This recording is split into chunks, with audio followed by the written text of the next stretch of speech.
Shalom, mari kita memuji Tuhan.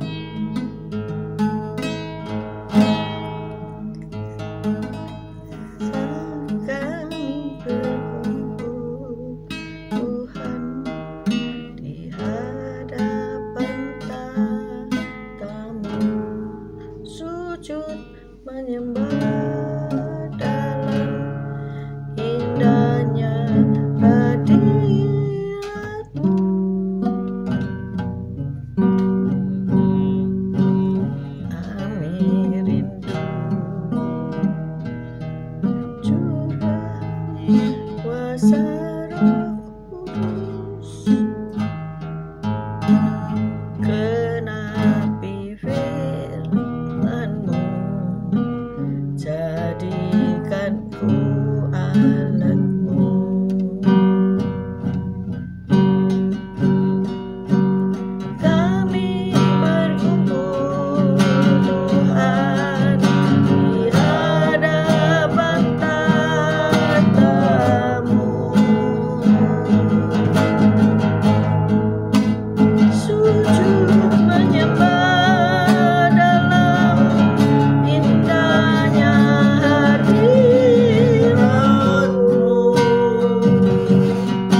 seluruh negeri ini dipenuhi api kemuliaan-Mu.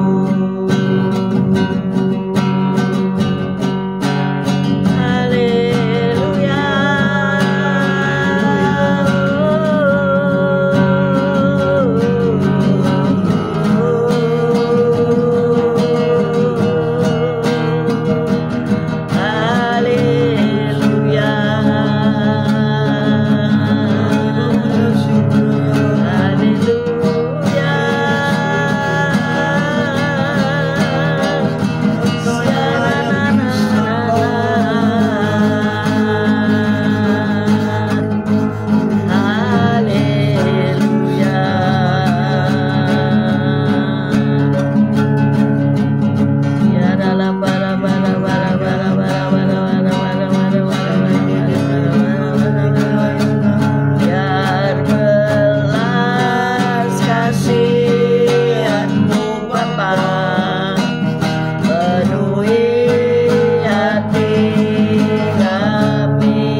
bagimu Yesus.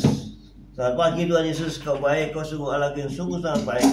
Pagi hari ini Kau tetap menyertai kami di dalam siaran gembala, siaran renungan pagi hari ini ya Tuhan Yesus. Sebentar lagi kami membaca firman-Mu, merenungkan firman-Mu, Kau buka hati pikiran kami agar kami dapat menerima firman-Mu.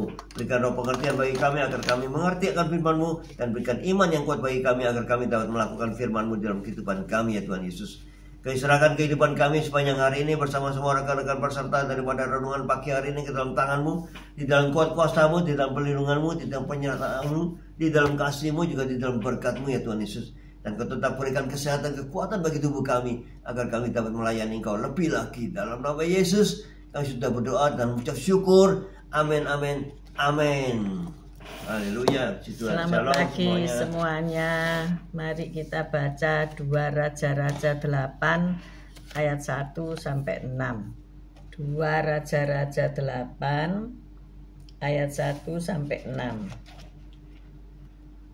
2 Raja-Raja 8 ayat 1 sampai 6. 2 Raja-Raja 8 ayat 1 sampai 6. Raja menolong perempuan Sunem. Ayat 1. Elisa telah berbicara kepada perempuan yang anaknya dihidupkannya kembali. Katanya, berkemaslah dan pergilah bersama-sama dengan keluargamu dan tinggallah di mana saja engkau dapat menetap sebagai pendatang. Sebab Tuhan telah mendatangkan kelaparan yang pasti menimpa negeri ini 7 tahun lamanya. Lalu berkemaslah perempuan itu dan dilakukannya seperti perkataan abdi Allah itu.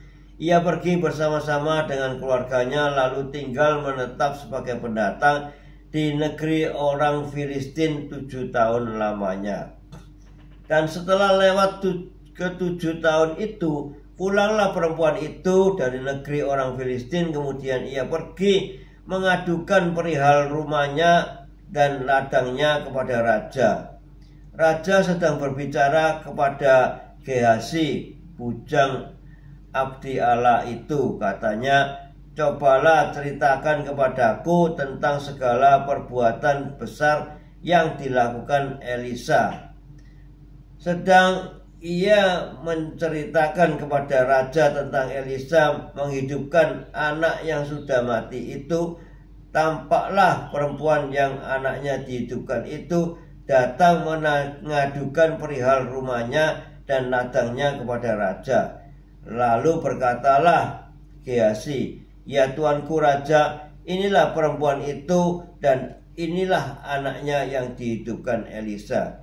Lalu raja bertanya-tanya dan perempuan itu menceritakan semuanya kepadanya. Kemudian raja menugaskan seorang pegawai istana menyertai perempuan itu dengan pesan, "Pulangkanlah segala miliknya dan segala hasil ladangnya itu sejak ia meninggalkan negeri ini sampai sekarang."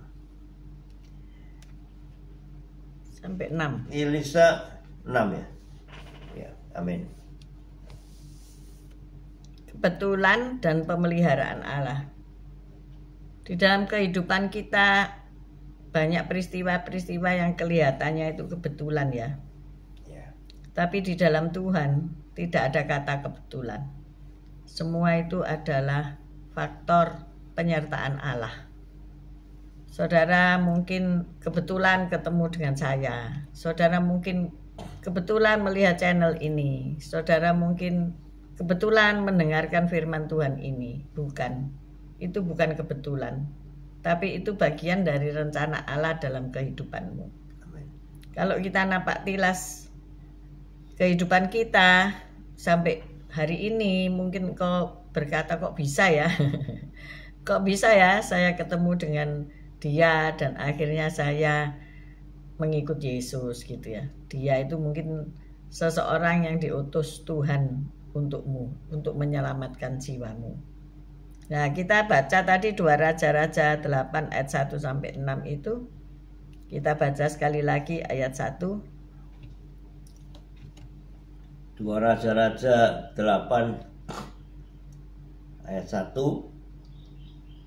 Elisa telah berbicara kepada perempuan yang anaknya dihidupkannya kembali. Katanya, "Berkemaslah dan pergilah bersama-sama dengan keluargamu dan tinggallah di mana saja engkau dapat menetap sebagai pendatang, sebab Tuhan telah mendatangkan kelaparan yang pasti menimpa negeri ini 7 tahun lamanya." Amin. Amin. Jadi ada kelaparan 7 tahun lamanya ya. Dan Elisa teringat kepada perempuan Sunem yang anaknya dibangkitkannya. Maka ia menyuruh pergi dari bahaya kelaparan, dari bencana kelaparan ini ya. Nah,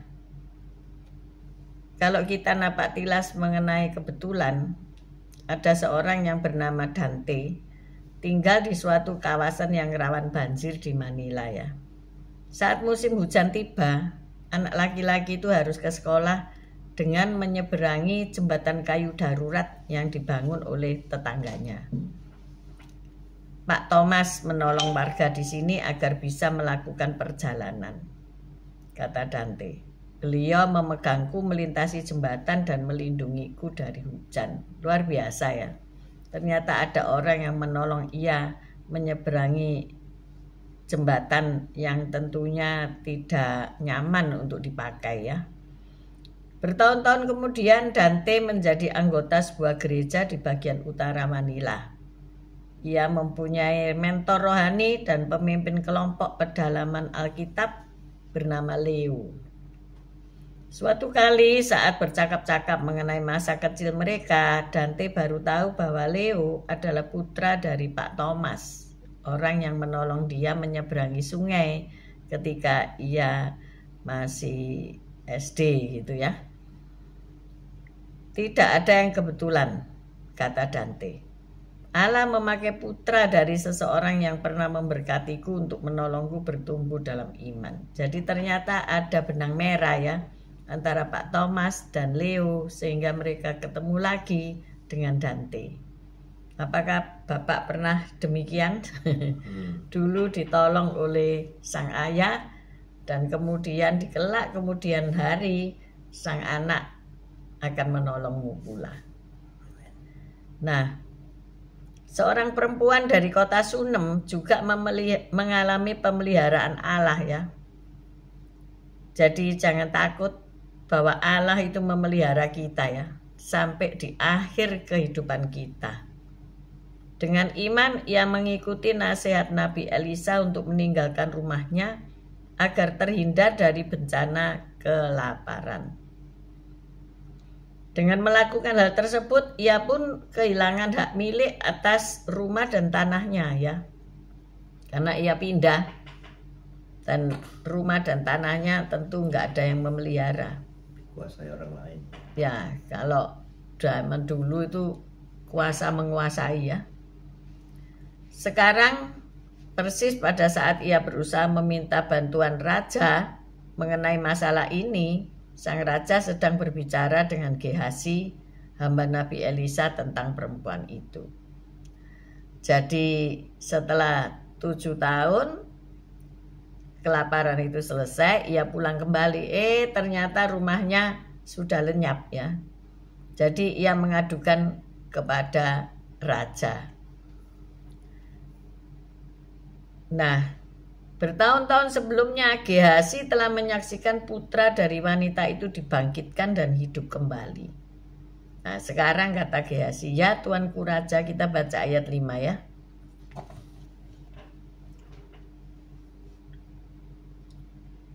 Dua Raja-Raja 8 ayat 5. Sedang ia menceritakan kepada raja tentang Elisa menghidupkan anak yang sudah mati itu, tampaklah perempuan yang anaknya dihidupkan itu datang mengadu perihal rumahnya dan ladangnya kepada raja. Lalu berkatalah Gehazi, ya Tuanku Raja, inilah perempuan itu dan inilah anaknya yang dihidupkan Elisa. Amin. Jadi bukan satu kebetulan ya, ketika raja menginginkan apa yang diperbuat Elisa itu coba diceritakan gitu ya. Jadi Gehazi mungkin sedang menceritakan bahwa ada seorang perempuan di kota Sunem yang anaknya sakit meninggal, tapi ada Elisa dan ia membangkitkan anaknya itu. Tetapi tiba-tiba datanglah sang perempuan itu. Doh, ini dia raja, inilah perempuan yang aku ceritakan itu. Jadi perempuan itu sedang menuntut haknya atas rumah dan ladangnya untuk dikembalikan ya. Karena itu hak milik dia. Dia pergi 7 tahun, ternyata itu sudah diduduki orang gitu ya. Jadi ia mengadukan perkaranya kepada raja. Bukan satu kebetulan ketika ia datang menghadap raja, maka Gehazi sedang menceritakan kisah hidupnya. Apa ada yang begitu ya? Ya itu. Jadi apa yang diceritakan Gehazi itu benar ya. Ada saksinya, ini ada. Nah ini orangnya, ada orangnya, kan gitu ada ya. Orangnya ada. Si perempuan ini juga kebetulan di situ dia mau mengadu kepada raja dan diceritakan oleh Gehazi bahwa inilah perempuannya itu, sehingga raja mau menolong dia juga dia tidak ngedowos ya, tidak ngomong dok rumahnya hilang, ladangnya hilang, tapi benar karena dia pergi 7 tahun rumahnya, ladangnya mungkin dikuasai orang lain sehingga dia meminta raja, tolong raja untuk dia bisa terima kembali rumah dan ladangnya itu. Dan akibat dari dalam tanda kutip kebetulan tadi, maka raja memerintahkan hulu balangnya, pegawai istana untuk mengembalikan semua hak dari perempuan itu. Wow, keren ya. Sangat keren. Ayat 6 kita baca. 2 Raja-Raja 8 ayat 6. Lalu raja bertanya-tanya dan perempuan itu menceritakan semuanya kepadanya. Kemudian raja menugaskan seorang pegawai istana menyertai perempuan itu dengan pesan, pulangkanlah segala miliknya dan segala hasil ladang itu sejak ia meninggalkan negeri ini sampai sekarang. Wow, Amin. Luar biasa ya. Jadi hasil ladang 7 tahun yang dikuasai orang itu harus dikembalikan padanya. keren abis ya. Kita dapat mempercayai Allah dalam pemeliharaannya, sekalipun apa yang terjadi tidak berjalan sesuai dengan rencana kita. Allah kita yang berdaulat akan menolong kita. Amin. Amin. Jadi bagaimana kisah perempuan Sunem pagi ini dapat menguatkan hati Anda ya? Seringkali di dalam perjalanan kehidupan kita itu kita merasa gagal. Waduh, akhirnya tanah ladang hilang ya. Ini bagaimana ini? Ketika ada kelaparan saya pergi, lah kok diduduki orang asing gitu ya. Orang yang tidak saya kenal dan mereka nggak mau pergi gitu. Jadi inilah pemeliharaan Allah, bahwa ada suatu dalam tanda kutip kebetulan sang raja sedang mendengarkan kisah dari Gehazi.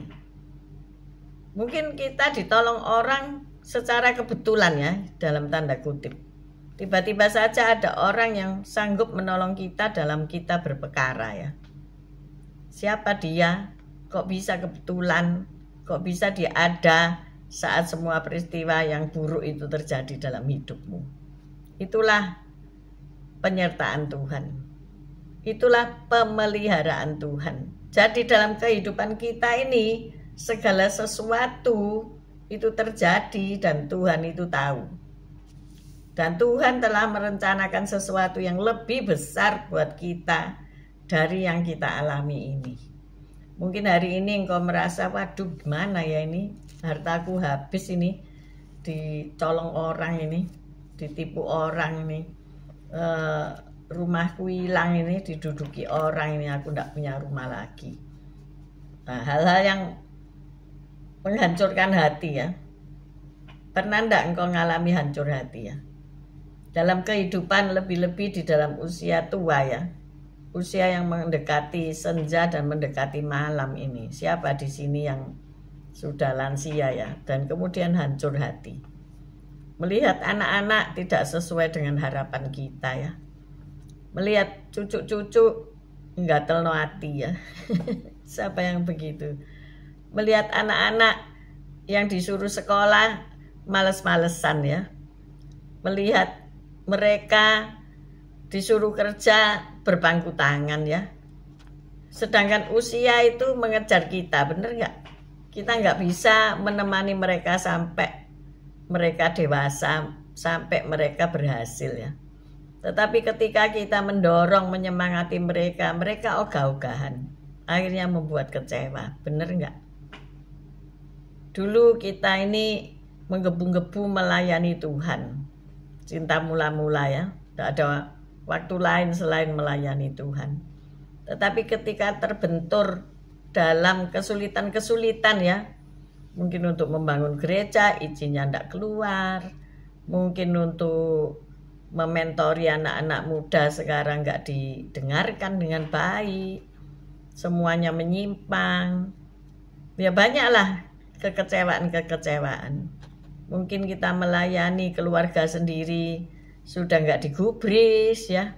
Melihat istri atau suami sudah tua dan sakit-sakitan ya.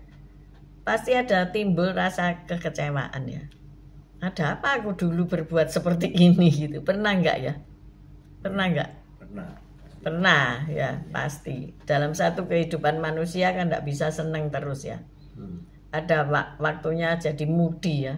Sudah kalau gitu aku nggak gereja-gerejaan. Sudah kalau gitu aku nggak berdoa. Sudah kalau gitu aku nggak bla bla bla bla, nggak tahu sesuai dengan Anda. Kalau kita melihat, saya juga demikian ya. Saya melihat hasil karya saya, apa buah-buahnya ya, apa hasilnya ya. Banyak yang mengecewakan. Tidak semua memang, ada satu dua yang menggembirakan hati. Tetapi lebih banyak yang menjadikan saya gitu ya. Kok bisa ya Tuhan seperti itu ya? Aku sudah berjuang untuk mereka, aku sudah mementori mereka, tapi mereka kok kayak gitu ya, terus jadi gitu ya. Tetapi pagi hari ini Tuhan mengingatkan saya ya. Semua itu ada dalam pemeliharaan Allah. Amin. entah orang-orang yang kita tolong itu akhirnya membuat kita gitu ya, melenceng daripada tujuan pertolongan itu ya, akhirnya membuat kita kecewa dan kita menjadi mogok. Tetapi hari ini nggak usah mogok, kita starter lagi ya.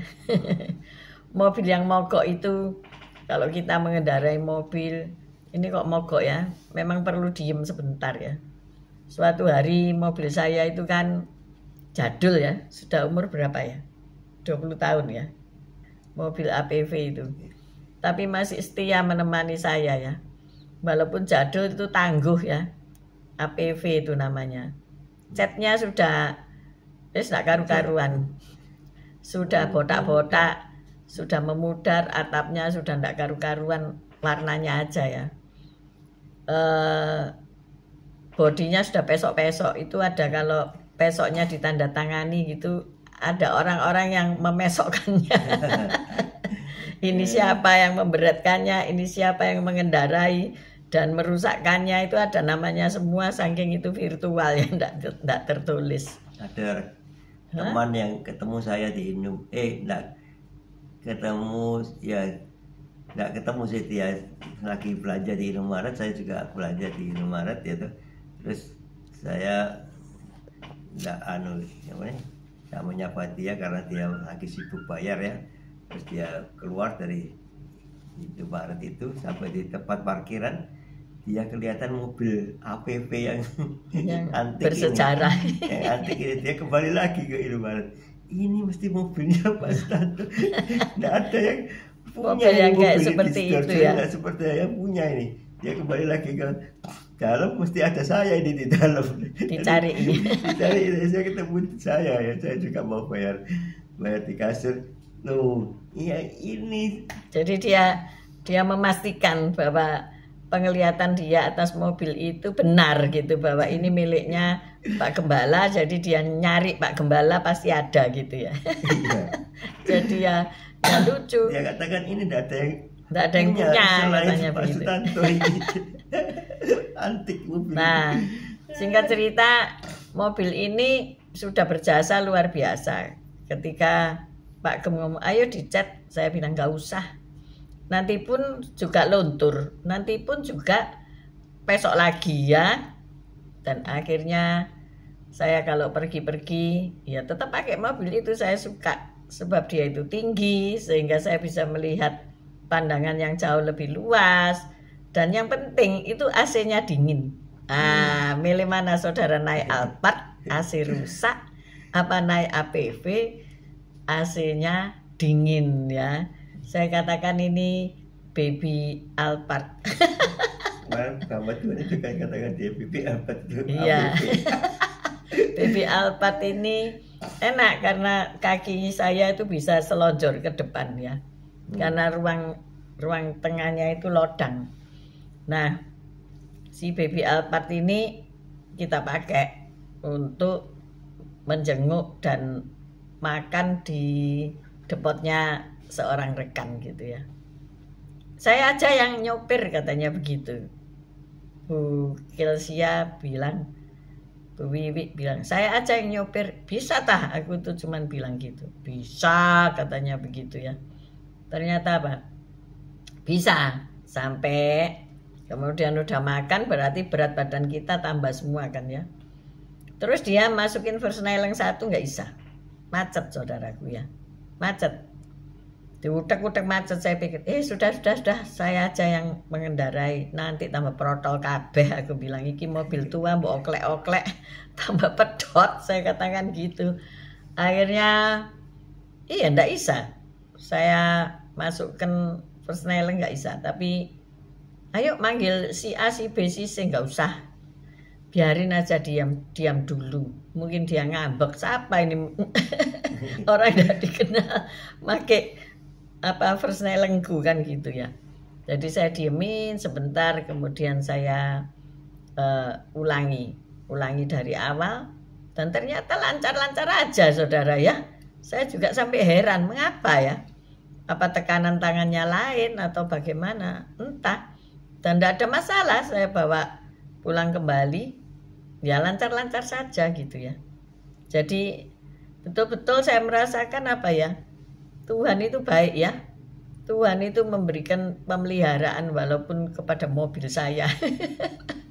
Kepada mobil yang sama-sama tua sama pengemudinya ini ya. Tapi dia cukup tangguh, saudara. Kalau mobil saya bareng sama mobilnya Pak Aryadi itu, waduh mesti berdoa dulu ya kalau naik ke terawas itu loh ya. Yang di tikungan apa itu paling tinggi di hutan pinus itu ya. Waduh itu bahasa roh dari awal sampai akhir ya. Karena mobilnya ini kayak kabotan gitu ya. Ngek pelan-pelan gitu. Aduh ngeri deh kalau takut mundur ya.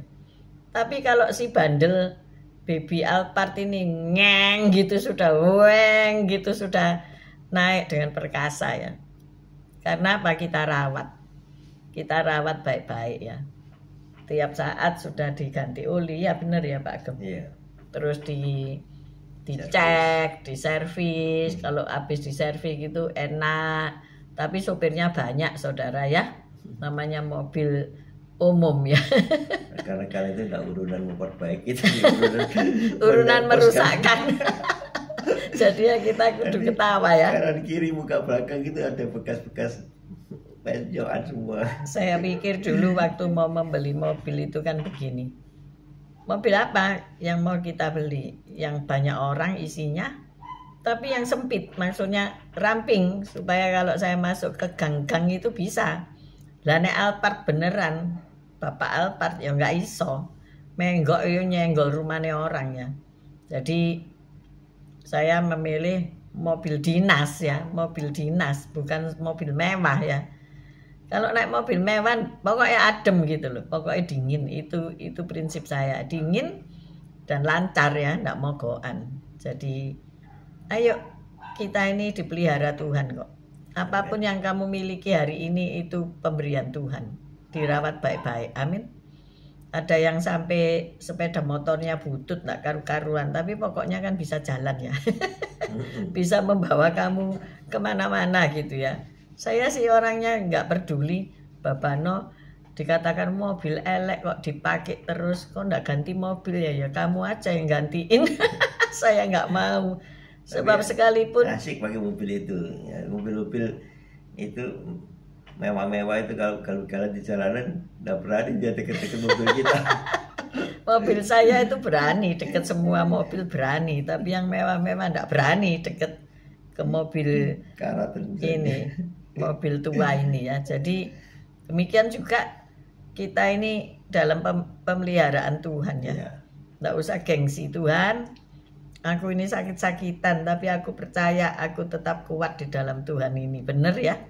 Seperti mobil tadi itu kan ya, biarkan bodinya bodel-bodel tetapi mesinnya tetap kuat, tetapi jantungmu tetap kuat. Amin. Pak Bambang ngomong apa ini? Sepeda motor saya usianya 25 tahun. Waduh, itu sudah tambah tua ya, lebih tua dari APV ya. Tapi kan tetap masih bisa dipakai toh Pak ya. Bisa. Kalau mogok ya Bapak yang naik. Bapak yang nuntun kan.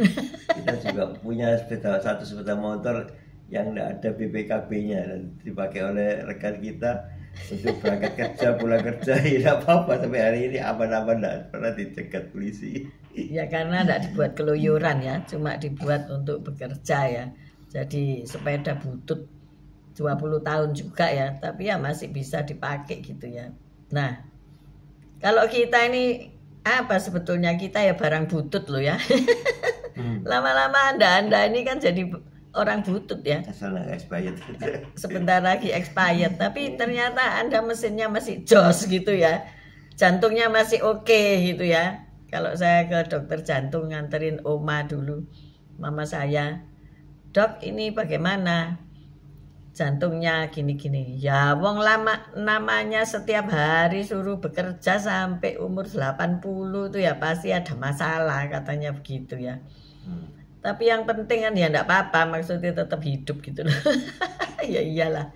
Walaupun mungkin di sini ada yang jantungnya sudah di ring, yang sudah ini itu, yang bekas stroke enggak bisa kembali, pincang-pincang, Nggak apa-apa lah casingnya nggak karu-karuan, tapi jantungmu tetap sehat, mulutmu tetap dipakai untuk memuji Tuhan, engkau tetap bersaksi, bahkan seperti GHC, menjadi saluran berkat bagi orang lain, menjadi saksi yang hidup dalam perkara-perkara rohani. Amin. Amin.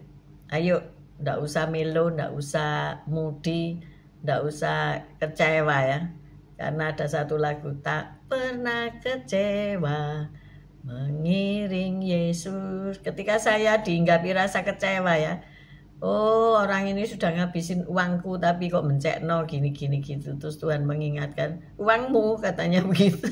Gak salah tak, kan uangku. Iya sih Tuhan, uangmu bukan uangku. Jadi akhirnya ya ringan-ringan aja gitu ya. Saya enggak pernah memiliki uang kok. Aku tidak punya uang. Uangku uangnya Tuhan semua. Ya udahlah, kalau Tuhan suruh berikan ya aku berikan, kalau Tuhan suruh pakai ya aku pakai, gitu aja kok repot ya. Jadi pagi hari ini selama sepeda motor 25 tahun bisa dipakai, tetap melayani Tuhan tanpa henti. Amin. Selama mobil masih bisa dipakai, nanti hari Minggu naik ke Trawas lagi saudara ya, mau dipakai sama tim PAW untuk gathering, family gathering, dan mereka apa ya, fellowship gitu ya. Ya dipakai, Tuhan pasti memberi kekuatan ya. Saya tidak minta diganti mobil ini karena mobil ini masih bisa dipakai.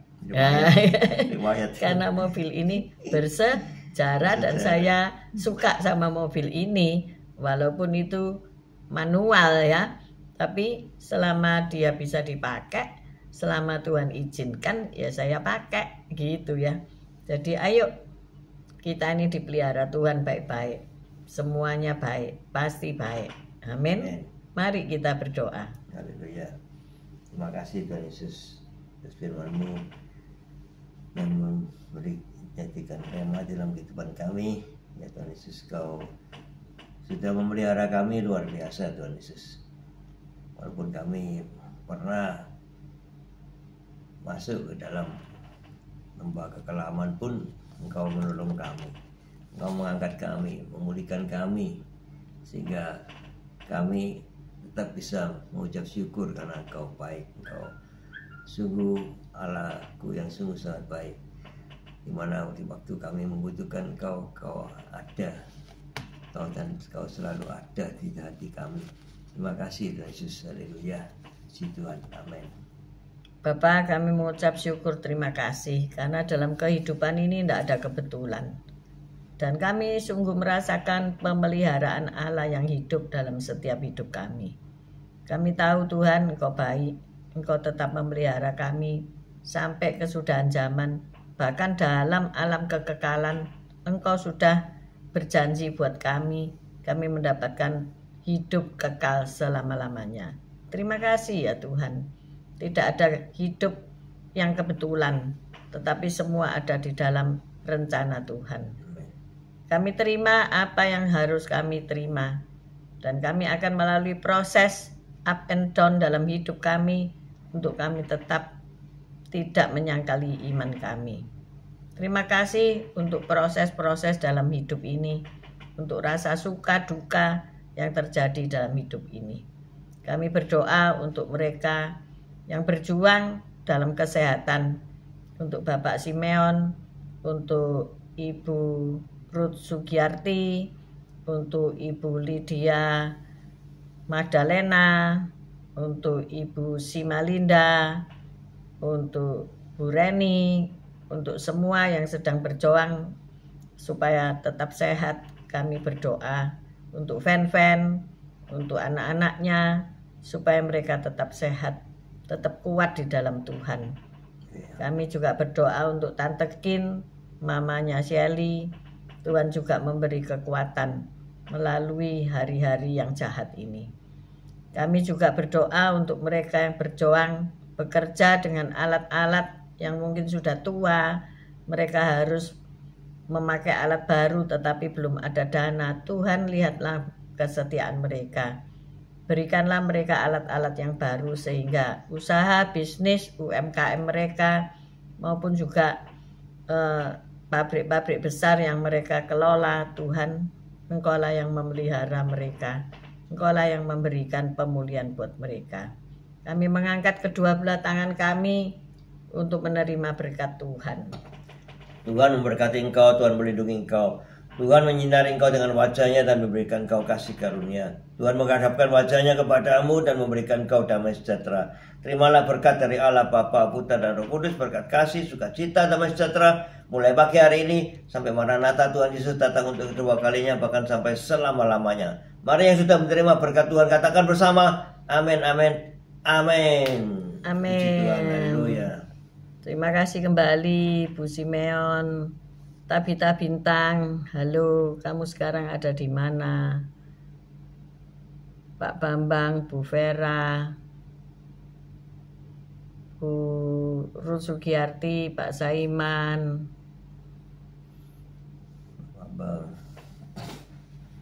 Bu Viken, Pak Henry, Bu Ruli, Pak Mei, Bu Elias, Pak Elias, CCMI, Bu Lasma, Deviana, Bu Titik Sulistiani, Bu Wanda, Pak Budi, Fan sehat selalu,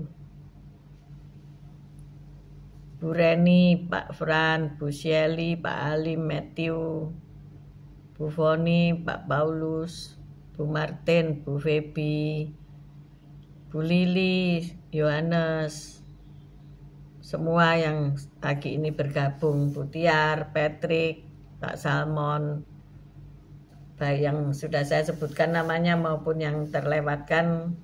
Tuhan Yesus memberkati kita semua, baik yang nanti siang, nanti malam menyertai renungan ini. God bless you. See you tomorrow guys. Tetap sehat, tetap kuat, tetap semangat. Amin, amin, amin, amin.